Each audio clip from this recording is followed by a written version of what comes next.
This is the John Wristen Show, brought to you by Miller Lite. Let's join the voices of the pack, Jim Brooks and Joe Serby, along with CSU Pueblo Thunderwolves head coach John Wristen. And they're going to run the draw play. Camp bounces outside, inside the 5, breaks tackles, touchdown, Thunderwolves.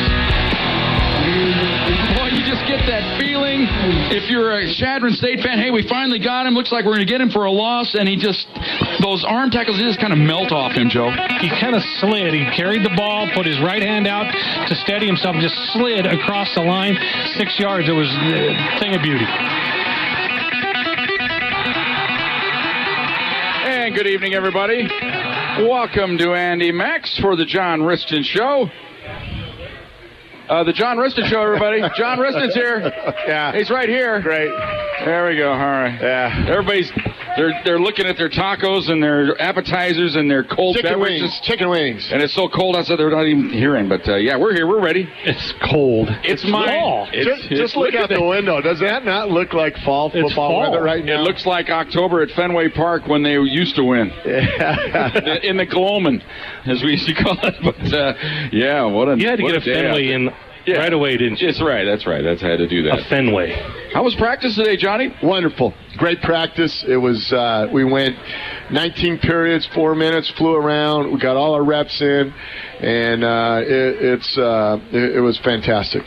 Great. I bet it's just fun for the players. When you played and practiced in so much heat, even though there's a little moisture out there today, it's probably almost rejuvenating, isn't it, to get out there on the field when you're running around like that and not having to worry about melting?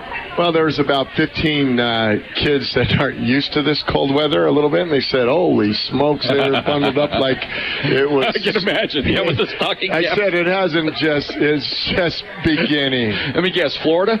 Oh, yeah, Florida, a couple California kids. Yeah, exactly. A couple guys thought we had 80-degree weather the whole time. The palm trees are growing here. That's what I told them on the recruiting trip, So the bananas. Check the bananas. Check the bananas. Keep sure that everything's all right. Well, John, I think Saturday was a microcosm of what you try to teach us. Tell the listeners on the show every week how winning a football game, it isn't easy. And you go out there and you get stuck a little bit early on in the ball game. They're a pretty good ball club up there. They've had a little success. Maybe they're a little down this year, but they still have a lot of talent on their ball club. And they came out fast and got that 10-0 lead on you guys and probably knocked you back a little bit. But there's no panic. Stayed with the program and eventually, even at halftime, it's only a 13-10 game. Just tell us what's going through your mind that entire first half. Well, I think during that, I think I mentioned this to Joe. I said, it seemed like we were just hovering. We couldn't get our wheels down. We just couldn't get it going where we had some traction. And I thought sooner or later we'll figure this thing out. I think we made, Coach Hughes and Leo made a couple adjustments. But we missed tackles. Those are the fundamental things that we have to work on that produce a 10-point or a deficit that you have to overcome. And so, and then we just kind of settled in a little. I think maybe we went in there first time playing on grass. I do believe that has something to do with it. And it's adjustment that you got to get to. And two, I think they came out and they were going to swing their punch right away. And part about playing a very good team is that you got to withstand those flows and those ebb and flows of every game. You just don't know when they're going to come. Well, there it came early, and I was concerned. I was nervous, but then as soon as we all kind of took a deep breath after the first quarter, I think we got back to restoring what we do. Well, I think you said it. If there's a 10-point swing in the second quarter or the third quarter, you don't notice it as much as right off the bat. It's a 10-point. That spurt came early, and it was a little bit more noticeable. And then it was sort of like, okay, you got to settle in just a little bit. Yeah, I think a little bit, is luck involved. And Danny O'Boyle's the heart and soul of that team, and I have a lot of respect for the way he plays the game. And he gets hurt in that punt return right in the middle of the second quarter. and you didn't know whether they had any. You just felt like sometimes that juice goes out of you. It was noticeable. You could see it on their sidelines. And you just had to, that's part of the game, and you feel bad, about those situations. But the reality of this thing was that's playing the game, and those are the ebbs and flows of those things that take place. I say that all the time, but I don't know if everybody understands that. I do try to preach that there's ebbs and flows, and how you handle those things really define who you are as a team. And so with Chatterin, I thought that when that happened, and we were able to get a little bit of the flow of what they were doing, and when Hunter gets locked in a little bit, it's fun to see those guys play. Well, I tried to tell the listeners, I know Joe and I were kind of stressing. I didn't know if it was putting too much stock into O'Boyle getting hurt, but it did. It just seemed to take a little bit of life out of him. But I thought it was just for the first half. You get in the locker room, you should be able to adjust to that. But I thought you guys coming out in the third quarter, Joe and I talked about what we wanted to see here was one of those signature drives, and that's just what you guys did. You got two of them. Yeah, back to back. Take the life out of them. At halftime, you're scattered all over, kind of. You got one locker room, then another locker room. And so I kind of met everybody in the hallway, and I says, okay, we deferred. We had a chance to have the score at the end of half, but we didn't quite. I think I didn't do a great job of time management there. We could have done some things, but we were trying to get a score, and it didn't happen. So you go to halftime, and you're getting everybody settled down, and then you got a chance to take the ball second half, and I challenged everybody. Says, hey, let's make sure this first 5 minutes of this third quarter, they know we're here to play. Okay, let's let them know that we're here to play. And sooner or later, our offensive line just kind of started taking over, and we kind of said here like leaning on them a little bit. It was just we had guys covered up. Our Zach Martinez did a great job on the backside coming up that safety, and Bernard had on that on the second to one that he had. But Cam had the safety right in the hole in the first touchdown of the third quarter. Again, he kind of popped right out of him, and that's what we do. I mean, it's I don't think it's any scheme. It's just try to get our guys one-on-one, and you go make the play, and that was pretty evident. But I think our offensive line played one of their better games. In fact, Zach Martinez and Gary Dixon were voted our offensive player of the week, and that's pretty cool when you had two backs that one ran for over 200 and the other one's right at 150. So those offensive linemen had to be playing pretty well. The offensive line is like we say, is like Novocaine, because they hit early, and if there's not success early, they'll still hit you, and they'll hit you, and they'll hit you. I tell you, with we came out with some 3 tight end looks. Oh, the power look, I call it. And stop you. What do you call that formation? When there's 3 tight end, you get them all bunched on the end. You have a particular name you call that, or I just call it power. It looks like a powerful formation. Just line up left or right. You guys go over there and block those guys, and then you run away from them. I think our offensive staff really did a nice job of implementing that. We had kind of worked that in a little bit the week before, and then we were ready to go. But it was nice. I think that with those 3 tight ends, they're pretty imposing, and that's Zach Boyd and Aaron Eckhoff and Michael Wristen has done a nice job with that. And those guys, a couple of those nice runs, you just see them setting that wall, and it's what Gordy Shaw has developed in this run game over his history of being in Minnesota and through the years. And I think he's excited to get back where you are running the ball on a consistent basis, and so that was really cool to see those guys' growth, because you didn't see that week 1, and now you're able to see that week 6 and 7 and being able to get things going. You have always been a 13-person, 3 tight end guy when you can, because you've had great tight ends here.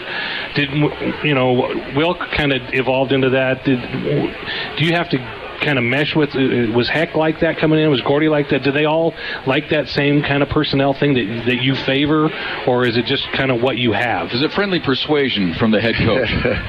I don't know what you call it except a spirit about making sure our kids are put in the best position. I don't know whether it's going 5 wide outs and that's your best position, or you go 3 fullbacks and 1, whatever. Being able to find, I think, our leaving our fullbacks out a little bit, but I'm telling you, Patrick O'Malley is playing at a high level, and then I really, Grant Neal's a rock, and they're having trouble getting on the field, but they're still ready to go and do those things, and then our receivers are a big factor in those run games, and so it's a collective spirit with the direction of what Gordy and Jeff are trying to do, and so I go in there and throw a spaghetti noodle up once in a while. If it sticks, it sticks. If it doesn't, it doesn't. And I mean that's the way it's got to be. I mean, you can't have 3 different voices all the time, and because you get not splintered, but you get splintered in the scope of what you want to do. And so those guys have all checked their egos at the door. They've all worked together, and it's really been really fun to see the evolution of where we're going. Well, let's backtrack a little bit, talking about tight ends. When the game's 10-0, you have possession of the ball. I mean, it was a pretty critical drive at that point. If you don't get anything done on that drive, they could get the ball back. They were hot on offense. They had great field position. They might go 17, but Zach Boyd made one of the most incredible catches I think I've ever seen. Now, that one-handed stab, I'm sure you've seen it over and over on film. I mean, that was an incredible sequence. When he makes the big grab, then you follow it up with the little jet sweeper reverse, whatever it was, and DeCurin, and that just seemed to settle things down a little bit, didn't it? Well, the key there was getting that stop. Okay, so now we had a drive. I believe that was a drive that we had to take outside on the 10. That we got down there, and their punter did a pretty good job. So we were pinned. I think we had 2 90-plus drives in that game, and that doesn't usually happen. But we got out of that, and that was a critical 3rd down with a little play action, and we have a run option on that. And I tell you, AJ's is fun to watch, and he's managing this a little bit and put it in a spot that only Zach could catch it, and Zach's concentration with that safety, now that's hard. And he threw back across his body. And, well, he's running this way, and he's trying to throw it, and it's, you're almost throwing straight down the line instead of throwing at an angle. And so when you throw it straight down the line, that's a tough throw. And you're running. I mean, you're running and you're making the read. I mean, shoot, I can't walk and chew gum, and he's doing all that stuff. I mean, that's an impressive throw and his growth as an athlete playing quarterback position. Yeah, I think that's one of the most astonishing people for a lot of people I talk to. They always want to talk about the football team. You're at lunch somewhere, you're out and about. Hey, man, AJ's pretty good. And I go, yeah, he's pretty good. He's kind of surprised us. I mean, that first time you saw him, I thought, well, I'm not sure what's going to happen here, but he has a little bit of something that's different than a lot of people at the position. I think, to all of us as a coaching staff would have said his growth has been unbelievable, the way his growth and his maturity and the way he's handled it. But, when guys get that opportunity, some guys just take advantage of it and they knock it out of the ballpark. Well, he's done it since Western State. And so I believe he's led us to really 5 wins, and he's got the trust of the players, he's got the trust of the coaching staff, and everybody's rallying behind him, and he's made the most of it. I think Coach Eklinski has done a great job of managing him and coaching him up, giving him the keys, and he's sure fun to watch, and I'm excited so much about his growth, not as a player, but more as a human being, and that everybody's going, God, this kid we can trust, and that's what's really neat. Well, and I think Joe would agree. I mean, every year we go into your program and I always wonder who's going to be that guy that kind of surprises, that just comes out of nowhere. And I would think going into the season, that's the guy right now. AJ said, well, who's this guy? O'Malley might be another one. He's playing good at fullback, but I mean, he is just playing dynamite. Well, I think the 2 guys I've really impressed that have really grown, that don't get a lot of credit because they're offensive linemen, but there are 2 centers rotating in there. I think, Spencer Nath and Corbin Feenster really hasn't been a slack off from an all-league center in Scotland Coyle. Well, it's you look at you look at the offensive line this year, and then you look last year and the year before. I mean, you got a guy in the NFL. Last year it was a good offensive line, and this might be the best offensive line. You have 2 guys that don't play on certain plays that could be starting on this offensive line. That's how good of offensive line this is. Well, I think we've been lucky that we have everybody staying healthy, and we have 7 bodies that we rotate in there at a certain position. But the other guy, Chance Rodriguez, has done a nice job of covering up people. And when Chance got inserted to our starting lineup last year, we kind of kept making this improvement, and he's done a nice job with quiet too. He's quiet, but he's done a nice job. You know what? We're having so much fun. Talking is great, but we're about 2 minutes over, so we're going to take a quick time out here. Come back, we'll take some questions. We've got some balls to give away here. We've got some prizes to give away. Now, if you want to give a question to us in the audience, we have a couple things. It has to be a live question. It has to be a live question, and if there's more than 2 questions asked tonight, then we have to pick, so make it a good one. So these are national championship football. So 2014. That's your warning to get ready in the house to come give us a question. We are at Andy Max. This is the John Wristen Show. We are on Fox Sports Pueblo. Back after this timeout. The John Wristen Show on Fox Sports Pueblo 1350. Pressure off the edge here. Vincent's little 3-step drop pass over middle. Ball's caught. Getting forward. First down and more. Up the sideline to the 5. Touchdown, Eagles. Great move that time by Danny O'Boyle as he caught. And they're going to run the draw play. Cam bounces outside, inside the 5, breaks tackles, touchdown, Thunderwolves. Boy, you just get that feeling if you're a Chadron State fan, hey, we finally got him. Looks like we're going to get him for a loss. And those arm tackles, just kind of melt off him, Joe. He kind of slid. He carried the ball, put his right hand out to steady himself, and just slid across the line 6 yards. It was a thing of beauty. And welcome back to Andy Max, John Wristen Show. I like the Chadron highlight. Yeah, a little Chadron highlight in there. Make sure everybody's listening. What was that? Way to go. That was a touchdown for the other team. That's what set up the next touchdown. But right at that point, John, when it's 10-0, you're thinking, we're in for a ball game. Yes, sir. And they put it on you there a little early, but it's all right. You guys came back late.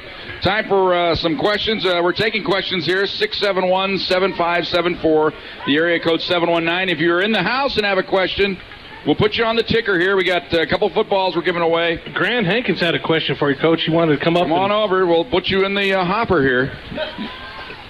You don't win the football right away. We got to see how many we get, and then we choose at the end. Well, wow. Turn the mic on. It's on. All right. How you doing? First question of the night. All right. So, age-old question from coaches, other sports, in terms of football and your philosophy regarding captains and choosing them. Do you feel that it's better to let your team choose them or you to choose them, and kind of philosophy behind that? Well, we started this thing, we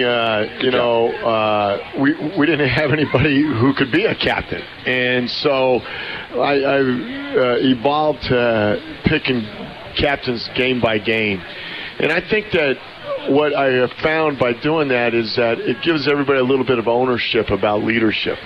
And 1 week or have an opportunity to walk out there, everybody feels like they have a responsibility to lead. And when you always have a few guys that are always natural leaders, and those guys will always flock in their lead, but they always need some guys that can help fall and be lieutenants underneath them and help lead. So what I've done is I have developed inner circle, I call, and I meet with them every Monday, and I try to talk to them about what I'm thinking. Try to hear them. I think it's very important to hear what they feel like they need to do. And then out of that inner circle, it's all by position, and I select them week to week to be able to do it. Some are repeated captains. Some of them I've stayed with 2 or 3 times, but it's a gut feel more than anything. So I really believe captains are kind of easy to pick because those are your guys usually. But I think it's our job as coaches to develop other captains that can help lead your team. And when it shouldn't fall on one or two guys. It should be a team responsibility found with a bunch of guys behind it, if that makes sense. You know what? Instant winner. Well, no, he gets his choice. Okay. Tickets, ball, or shirt. All right, there we go. You got to take a ball. Which one you want? Yeah, he wants the ball. All right. Find a sharp. Great question. All right. That's how you do it, folks. Great. If you're in the house, you want to come up and win the prize, come on up and give us a question. That's a great question. It is. How you I don't know if I gave him a right answer, but that's... no, if you watch the coin toss every week, there's different captains. Yeah. You always see an offensive, defensive, special teams. Sometimes there's an honorary. Right. You like the honorary captains. You like guys that are people that have influenced you or your team to go out there to be part of that. I just think it gets everybody feeling a part of it. Sure. And that's what it should be. It shouldn't be just on every... It's like last week I made Morgan Fox a captain. Morgan Fox, I knew wasn't going to play, but I made him a captain because I wanted him to understand how important his role was for this team, and everybody else understood that he's going to be able to help lead us from his role of being on the sidelines. Well, let me ask that before, just to follow up on that. I watched Morgan a little bit on the sidelines Saturday, and I don't know if you got a chance to see his interaction with his team because you were busy coaching, but he was pretty into it for not being in the game, and it was really neat to see. Well, that's what I told him was his job responsibility. Yeah, I mean, he was into it. I got you. And so it's nice to have a guy that in his senior year that couldn't play, but he was up there with emotional spirit and being able to do that. That's why I brought him, I told him. I don't want you to be a bus rider and a steak eater. I could handle that. Yeah, you're pretty good at that. I've done that many times. It used to be my number one thing I could do. Injuries. Morgan Fox, in or out this week? Morgan had practice today, and he made himself legal to practice. Now, I want to be able to make that call and see how his elbow responds to playing. It's still really tender. It's really sensitive, but I don't know yet.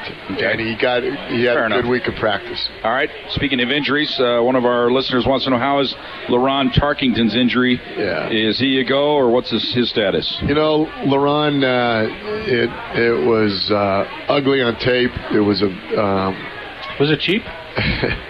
it wasn't quite the way the rules are written, and in my opinion, that LaRon is doing everything he can to get ready to play. He did do enough stuff he didn't practice yesterday. We got him a brace. I don't know yet. Again, he's another one I'm going to have to wait and see type of deal. But he did enough stuff to make him legal. We got to see how it responds. Kevin Cuff got dinged too, and so Kevin, his knee. He's been playing well too. And so he practiced a little bit today. His knees responded. So we had 3 injuries on defense that I think could really affect. Offensively, I think we're going to be all right. Same listener wants to know, who is the defensive play caller on the field, figuring maybe Tarkington was that, but is it a case where everybody looks over to Hunter and gets the call, or is somebody out there getting the call and then spreading it around the field? How do you guys work that on defense? Everybody looks at Coach Hughes, and he gives them the call, and then they come out one formation, and it's one check. But it's really predicated on our inside linebackers making a right or left call based on what the formation is, and then once they happen, and it goes from 2x2 to 3x1 or 3x1 back to 2x2. There's a lot of different coverages, but everybody's responsibility to see that call and then be able to execute the checks that are within that. Now here's one for you. Now we know Tundra's still up in the Yellowstone. That's why Tundra's not in the house tonight. I got a picture again from Tundra. Got one during the game, enjoying the ball game, looking over a beautiful lake there in Yellowstone with his little doggy headphones on, listening to the ball game, John. It was beautiful. But this is Tundra's uncle in Hiko, Texas. This is Uncle Charles, Tundra's uncle in Hiko, Texas. Hey, wants to know. What's up, Uncle Charles? There you go. Uncle Charlie. Or my 3 cents. In general, explain your recruiting process for potential Thunder Wolves. I guess he's probably saying, what do you look for? What is your most important attributes you look for in recruiting a potential Thunderwolf? I don't think there's any one thing that's important. The other thing, I think there's probably there's a lot of factors. One is academic success. I think it's very important for me to see a kid that wants to be a college student, wants to graduate, and probably the best predictor of future behavior is past. And so what they do in the classroom, now not everybody's that way, but yeah, I think it's a true indication of his work ethic, his character, and it being an overachiever. I want to find out about an overachiever. I want a bunch of overachievers that just want to play football. And that's judged by what I see in the classroom, not necessarily what I see on the field. Now, we all look at, the staff looks at tape together, and then we try to decide who is the guy that deserves a chance to be in Thunderwolf. And then the last part is my gut feeling when I look him in the eye and we have our one-on-one visit, and you know, sometimes it ticks, sometimes it doesn't. And so I'm not always right. I made a mistake on the kid up at Western State, and we've been paying for it ever since. And so I tried to recruit Derek Jackson, you know, and he wanted to get away. And so those are the things that recruiting is not an exact science, and when you deal with the human spirit and the human ability, you're going to make a lot more mistakes. NFL spends how many billions of dollars on stuff, and they still can't get it right. So that tells you something. All right, got another question in the house. Chance to win a prize? It's Guy Mabers in the house. All right, Guy. Hey, Coach, I have a question. You took a team from the start in the infancy stages to a national championship. Is there one thing that your philosophy's changed now from that beginning stage to where you've got a national championship team and you're trying to repeat and keep them at that high level? You know, when we started this program, it hasn't changed. There's really two things we always talk about. That's control your attitude and control your work ethic. And it couldn't be so important after your success, because if you don't control your attitude or work ethic, you're going to listen to everybody patting you on the back. You're going to get your ass beat. And so we started that. We re-stressed it when we came back in January. And so those are the things that I think this foundation is build on is control your attitude and work ethic. Put your head down for 60 minutes and go to work. And then, you know, we spell fun around here, W-I-N. And so those are the type of things we try to install in our philosophy. You know, we go to work, and we just want great kids that want to check their Eagles at the door. You know, all those things are coaches' cliches, but I think we try to say that's our mantra. All right, great question. Great question. Right. I like that jack-o'-lantern on your shirt there, right there. He's getting ready for Halloween right there. You get tickets, shirts, or a ball? I thought you would. Go over the ball. That's a good choice. All right. That's smart. We're a little over again. We're going to go to this timeout. Come back. We've got a few more questions lined up. I see Tundra's mommy has checked in, too. Oh. Is she listening to the show? Heard Uncle Charlie? And now she's going to have a question. So we're going to have more from Tundra. Couldn't be a night without Tundra here on the John Wristen Show. We are at Andy Mack. Still plenty of time to get on down here. Come down and watch the Cubs lose. And that's all going on. Oh, I was a little Coach too cruel. Coach Cheklinski's in the tank right now. Oh, my goodness. Well, you know you're in trouble when you're throwing an ex-Rockies pitcher out there, Hamill, on the mound, and you give up 4 in the first. But that's another story. All right, timeout. Back after this on the John Wristen Show here on Fox Sports Pueblo. The John Wristen Show on Fox Sports Pueblo 1350. Griff's not going to want to see the stats on this. Here it is, that power formation. It's total unbalance. You got a tight end, and then the other 2 tight ends lined up right next to him on this left side. And that's the short side of the field. And they fake the draw play. Oh, wide open is Boyd. Pass underthrown, but Boyd gets it anyway. Into the end zone. Touchdown. That's how good the hands are. Season highlight. That's a highlight. I cut you down a couple weeks ago. But he had that great catch in this ball game, and you know, we love Zach. I mean, this guy, you love him too. You know, ex-quarterbacks make great players, don't they, Johnny? Teeing that one up for you there.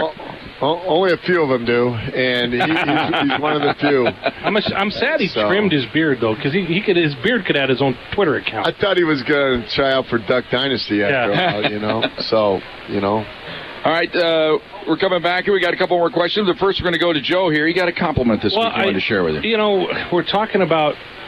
We're getting a little ahead of ourselves because, you know, Mines is bringing in their offense, and I talked to their coach this week, and Wristen has a history with Greg Brandon, but you know, you're talking offense, and the guy told me today, he goes, hey, wait a minute, our offense is pretty good. Yeah. 42, 56, 45, 48 in the last 4 games. He goes, our offense can score points on anybody. And I looked and I had to give double take because I came from Hunter Hughes, who's the defense's best friend, a good offense. Yeah, who passes out compliments like you know, he just doesn't. And he said that his defense is getting better now because your offense is that much better. Well, I think it's the team concept that everybody's. You know, you're able to fly around, don't feel like you have to make the plays on defense maybe like you had to, or you can play it.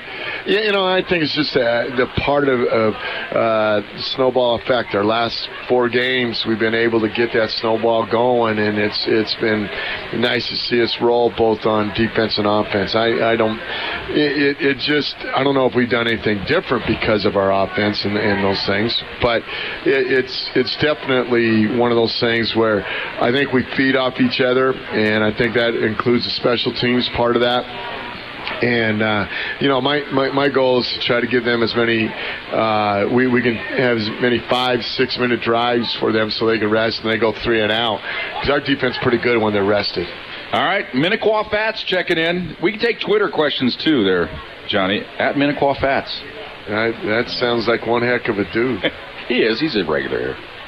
I'll let you try to guess who it is. But anyway, just wanted you to know they traveled to Chadron for the ball game, and we're very appreciative of you complimenting him for their support, making the trip up there. You know, quite a few fans were at the ball game that made the trip up, and he just thought it was nice that you complimented him.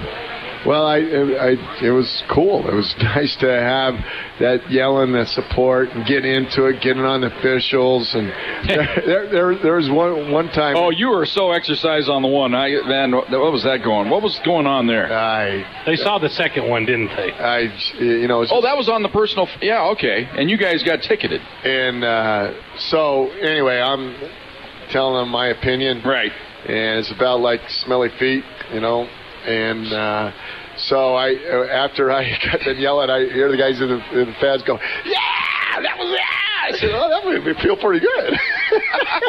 and then you went back. Then you took another shot at it for more. Yeah, that was great. That's what we liked. It was running dialogue. You got your money's worth. Yeah. And then you walked back to the silent, and then you went back, and then you got your money's worth. I might have to find that one for the condensed broadcast. Still working on that. So that'll be good. We'll put that in there just for you, Johnny. Yeah. All right. Another listener noticed Kieran Duncan has been fielding all the punts. Wants to know, is Rivers hurt, or is that just a decision you're going with the senior and decided, you know what, this job is Kieran's right now. He's such a great dynamic playmaker. You know, Kevin came in and did a great job with that. And but we have competition, and if you're not doing your job up to the standard that it's supposed to be, then you have a chance to be replaced. And so Kieran Duncan was trying to be smart with him and his reps and keeping him healthy for the whole season. I said, Kieran, your baby, you're going to go do it. And he's been really good. So it's one of those fine lines that Kieran has been, he basically has beat, you know, Kevin out and has done a nice job. We've had a couple NFL guys who come through. I was just going to say, John, is that a case where he's a potential next level guy just with that talent alone? You know, I don't know. There's not too many guys that just are punt returners or kick returners. And you got to earn your spot, and then they try to piecemeal those special teams all together. Okay. But I do think helps. His stock is going up in those people's eyes because of what he's doing. And I want to give him every opportunity to be able to do that. All right, next question. What is the significance of the pink out game? This week is a pink out. Yeah, we picked every game since we've been here about pink out, and it's about trying to honor someone you know in your ability to go play a game, and really honor your performance by dedicating that game to them. And I anymore, our young people don't know how to write a letter. They don't even know how to address an envelope sometimes. And so I wanted to do it the old-fashioned way. So I'm having everybody write a letter, dedicate their performance to someone that that has touched your life. Maybe not someone that doesn't have cancer, or someone but I think it's very important that you dedicate your performance to someone you care, and that you can make them feel good about something, and do it in a letter, not in a text, not in an email. Sit down, and I got a bunch of envelopes, and I'm going to mail them all off tomorrow and Friday. It's a special time, and it's made a lot of. I've got a lot of response back from those letters, and saying thank you for that. So your players like it. Our players like it, and our players like to dress out in that stuff we've been able to get and do, and so it's a neat event. All right, that's a good deal, and plus it connects with the community. Yeah, and that person or persons that know might get out to the ballpark. It also helps that as well. Here's a picture: Tundra in Yellowstone. They're looking at 17 wolves, Johnny. Look at that. They're up there, and they're listening to the John Wristen Show out in the wilderness. Isn't that cool? That's what your iHeartRadio app can get you. Those 17 wolves are tracking a donkey right now. Those 17 wolves are tracking them down right now. They're hungry. They're hungry, and they're just waiting for Saturday to go eat. There you go, exactly. They're going to just track them and play them around, and then they're going to go eat. Okay? There we go. That sets us up for our next and final segment here, as we're going to talk about School of Mines, the big game. It comes up this weekend here on the John Wristen Show. Here at Andy Mack, still time to get on down there. Plus, there's after hours. You can eat with us. You can have a beverage with us if you'd like as well. We are on Fox Sports Pueblo right after this. The Tone Man Show on Fox Sports Pueblo 1350. Down the sideline he goes. They'll never catch him. 20, 10, 5, touchdown, Thunderwolves. And the fans that have made the trip across the way love that one for CSU Pueblo. A beautiful run by Bernard McDonald. He has the Jets. Cam has the defeat, the knowledge, the know-how. Bernard McDonald has the Jets. 66 yards.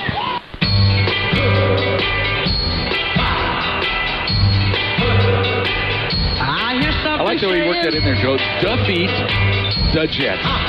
The Bears. It was just how good a day do you have when you're the offensive player of the week in the RMAC and you're not Cameron McDonald.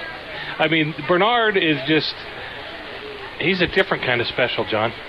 Well, I really this game really showed his maturity. He really waited for the blocks to be set up, and then all of a sudden you said, there he goes. Now, that was his first touchdown. That was really well blocked, and we had almost everybody covered up, made one guy miss. But his second one was absolutely one of the best college football runs I've seen, and he wasn't going to be denied in that end zone now. And it was fun to watch. Oh, well, it was fun to be a part of him, and fun to that kid is special. He's got a personality that won't quit. He and I have a pretty good. He goes, "Hey John, how are you today?" This is a funny kid. He's bouncing around all the time, and he's a great player to be around. All right, thank you everybody for your questions you've given us here tonight for the coach to answer. Of course, Minnequaw Fat Wayne Teener.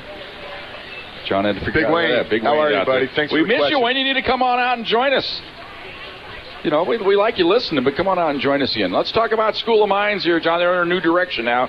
Greg Brandon, the new head coach, gone as the offensive mastermind, the genius, the mad scientist. He's up there in Montana now, the greatest offensive coach ever. Just ask him. He's 3-3 at Montana now. Yeah, but it happens. But now they got this new guy in here, Greg Brandon, and they picked up right where they left off, and they're just rolling right along, right through the conference right now. They're undefeated. What about them is a little bit different? What is the new head coach, Greg Brandon, tweaked? What's the same? What can we expect from this weekend? Well, that's Greg with 2 G's, really 3 G's. Do you get on him with that for that? Oh, no. Good. Before you go any further, people need to know that you've got a long history with Greg Brandon.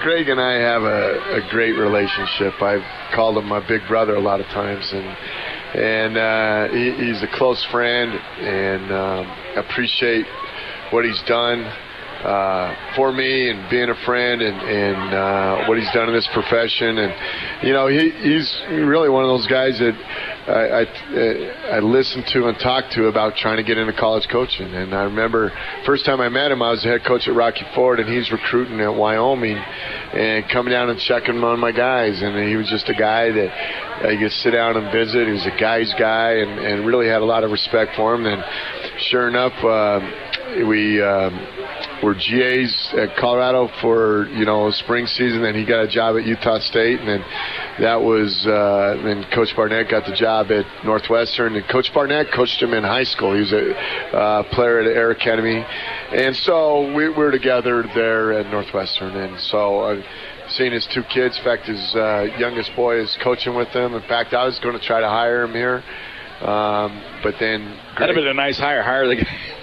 Well, Greg, coach at mine's his getaway. Greg got the job, and we had a long talk at Christmas about the job, and you should do it. Gave him all the plus minuses for it. He's working for David Hansberg, who's the AD there. That he was also part of that staff. So I'm really close to those two, and those two are very dear friends, and we all compete, and Greg and I competed together and against each other at lunchtime with basketball, and so it wasn't pretty, but we did compete. But I have a lot of respect for Greg Brandon. All right. Well, it helps get his quarterback back. The other thing I want to add is I know that you alluded to that Bob Stitt had left and created the forward pass. Well, Greg Brandon and those guys have done a great job of developing and doing things. I think their numbers are a lot better. Better balance. Yeah, better balance. They're scoring better, and they're tougher to defend right now. And so that's a credit to Brando and his offensive staff. Yeah, we got Dvorak back. We know what he can do. He's very good out on the perimeter, good in the pocket, can spread it around, usually makes all the right reads. But you mentioned the running game's a lot better. And plus, defensively, they seem to have gotten their nastiness back. I remember 4 or 5 years ago when they were really good up front. That was, I thought, was the key to their ball club. I thought they were pretty strong across that defensive front. They're a little bit better there this year as well, looks like, than the last couple of years. They have a defensive end. You guys need to come out and watch play. It's 26. Everett is his first name, and he's out of San Antonio High School. How about Emmanuel? Emmanuel Graves? Sorry. Yeah, Emmanuel there Graves. we go. I see him. Yeah, Emmanuel. And he's out of San Antonio, and he plays. He reminds me of Chase Vaughn. Just how quick he is, his experience, and he's got a relentless motor. And then they got a bunch of guys that just are playing hard and get in their gaps and fight you tooth and nail. And their secondary are good tacklers. They play, and they're not going to give up the big play. They're going to keep everything in front of you and make you earn it. And it's marking good. Well-coached defense, and so to me, like you said, that it's a little more toughness than maybe I've seen in the past of the Mines team, and it's going to be a heck of an opportunity for people here in Pueblo. They're going to see 2 top 10 programs in the country play each other. Well, I think that comes to their more of a personality or a mindset. Maybe you consider them a finesse team when you're kind of dinking and dunking and throwing all over the place. Now when you're going to run the ball a little bit more and play a little bit harder defense, I think it carries over everywhere. It gives you a little different personality, doesn't it? Well, This game is going to be a lot of fun for a lot of people. There's a lot of different ways to do it, different things, and they do it one way, we do it one way, and the both end result is try to score one more point than the opponent, and so I think it's no philosophy is right or wrong. It's just what you can do and get.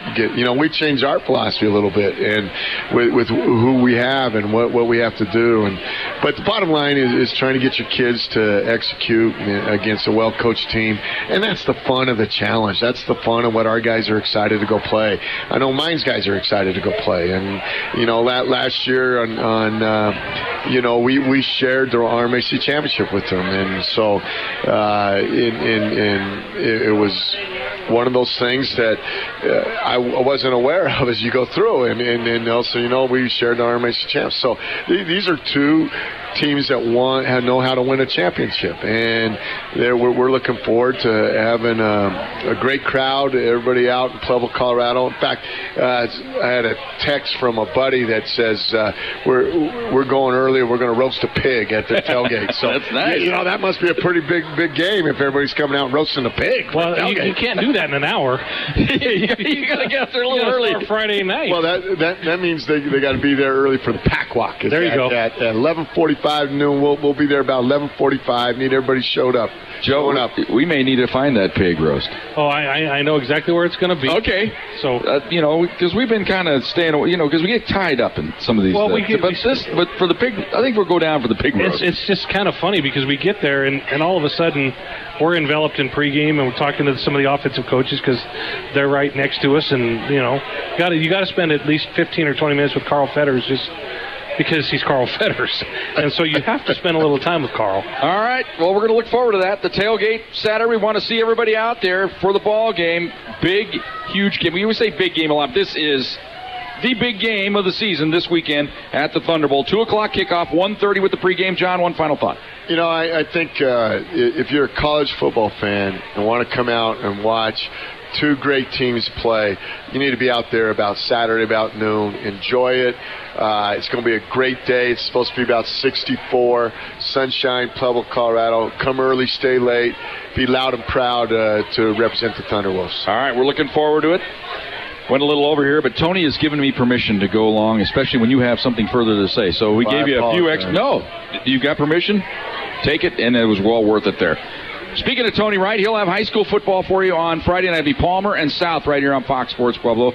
Once again, we will have the Thunderwolves 1:30 pregame, 2 o'clock kickoff right here on Fox Sports Pueblo. For everybody here, for all our listeners that sent us questions, for everybody here in the house that attended the John Wristen Show, everybody involved with Andy Max, we thank them. For my partner, Joe Servey, for the coach, John Wristen, I'm Jim Brooks. We'll talk to you on Saturday. Good night, everybody.